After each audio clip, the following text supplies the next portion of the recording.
ప్రకృతిలో వాయువు వీస్తూ ఉంది. ఆ సూర్యుడు ఉదయించేశాడు చూడండి. ఇలా ఉదయించిన సూర్యుడు ఉండిపోడు, అలా కదులుతూ ఉంటాడు, అస్తమించేస్తాడు.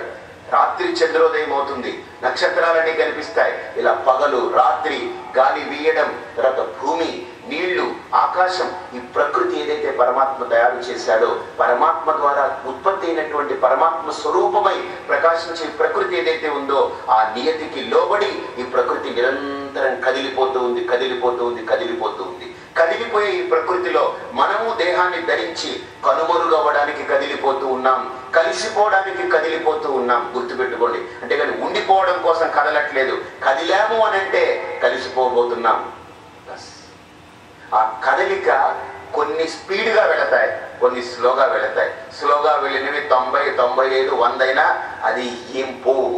కొన్ని స్పీడ్గా వెళతాయి, 9కే పోతాయి, 20కే పోతాయి, 30 అంటే అంత స్పీడ్గా అయిపోయింది అంతే మొమెంటం. కాబట్టి ఇక్కడ వీడిపోయాడని ఏడవడం, వాడు వచ్చాడని నవ్వుకోవడం కాదు. అసలు నేను ఎందుకున్నాను దాని గురించి విచారణ మొదలు పెట్టాలి. పోయిన వాడి కోసం నేను ఈ భూమి మీదకి రాలేదు, వచ్చేవాడి కోసం నేను ఈ భూమి మీదకి రాలేదు. నా గురించి నేను వచ్చాను. అసలు నేను ఎవరిని, నేను ఎందుకు పడ్డాను ఈ భూమి మీద, అసలు ముందు ఎక్కడుండేవాడిని, సరే ఉంటే ఉంటాను, పడ్డా నేను ఈ భూమి మీద అలా ఉండిపోవట్లేదు. నాతో పాటు వీళ్ళు ఎవరు ఉండిపోవట్లేదు, ఈ వస్తుజాతం ఏది ఉండిపోవట్లేదు. ఇవన్నీ వదిలేసిపోతూ ఉన్నాయి. వీళ్ళు పోతున్నారు, వాళ్ళు పోతున్నారు, ఇది పోతున్నా, అన్ని పోతున్నాయి. అంటే ఒకప్పుడు నేను కూడా వెళ్ళాలి. That's it.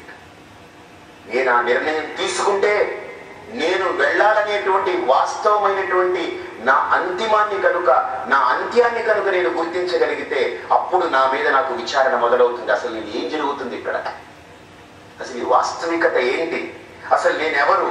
ఈ శరీరాన్ని పడేస్తే వీళ్ళందరూ కాల్ చేస్తారు. ఎందుకు కాల్ చేస్తున్నారు? దీంతో వాళ్ళకి పని లేదు.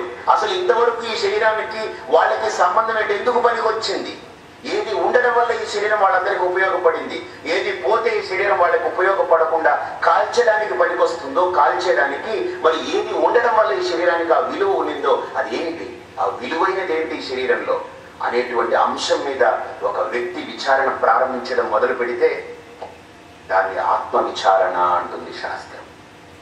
ఆ ఆత్మ విద్యను పొందడానికి మనిషిలో ఆ ప్రేరణ మొదలవుతుంది. ఆ ప్రేరణ కలగాలి అని అంటే ఈ దేహం యొక్క ఆద్యంతాల్ని గుర్తించగలగాలి, ఈ దేహం యొక్క క్షణికత్వాన్ని గుర్తించాలి, ఈ దేహం యొక్క గమనాగమనాల్ని గుర్తించాలి. గుర్తిస్తే చాలు, ఇదంతా జగత్తే. ఎలాగైతే ఈ దేహం వచ్చి పోతుందో ఈ జగత్తులో ప్రతిదీ వస్తుంది పోతుంది, వస్తుంది పోతుంది. పుడుతుంది చేస్తుంది అనకండి, ఆ మాటలే వాడద్దు. వస్తుంది పోతుంది, వ్యక్తమవుతుంది అవ్యక్తమైపోతుంది, వ్యక్తమవుతుంది అవ్యక్తమవుతుంది, కనబడుతుంది కనుమరుగవుతుంది, కనబడుతుంది కనుమరుగవుతుంది. కాబట్టి ఈ ఈశావాస్యంలో